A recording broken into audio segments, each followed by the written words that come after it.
But we begin with the war between Russia and Ukraine. Moscow is accusing Kyiv of attacking a fuel depot in Belgorod. It's the first report of a Ukrainian airstrike on Russian soil. Russian officials claim Ukrainian choppers crossed the border and fired on the facility. Ukraine's foreign minister isn't confirming or denying the reports. The Kremlin said the incident could jeopardize peace talks. Russian forces have reportedly given control of Chernobyl back to Ukraine.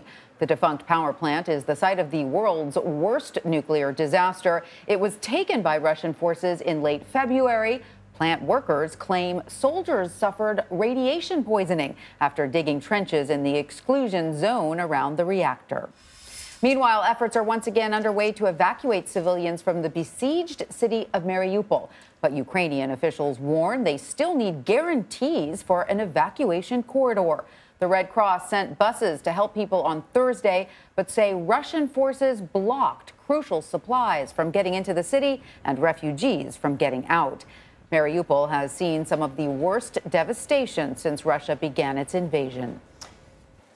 CBS News foreign correspondent Holly Williams joins us with more from Kryvyi Rih, Ukraine. Holly, thank you for joining us. What else can you tell us about this airstrike in Russia, and how could this escalate the battle between the two nations?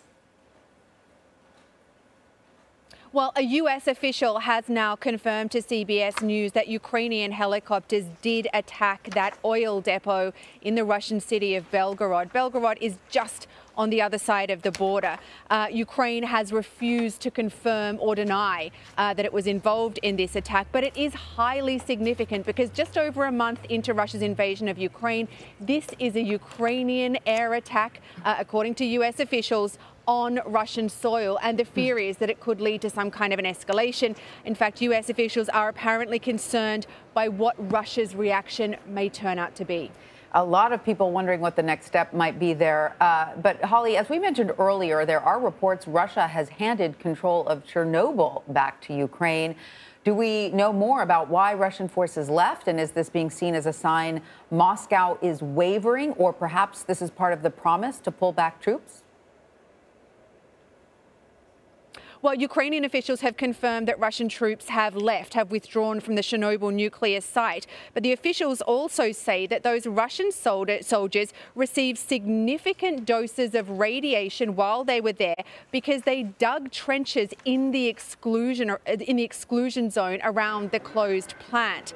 This withdrawal seems to be part of a sort of general pattern around Kyiv and to the north of Kyiv, where we're seeing Russian forces withdraw in some places, and in other areas Ukrainian forces claw back territory.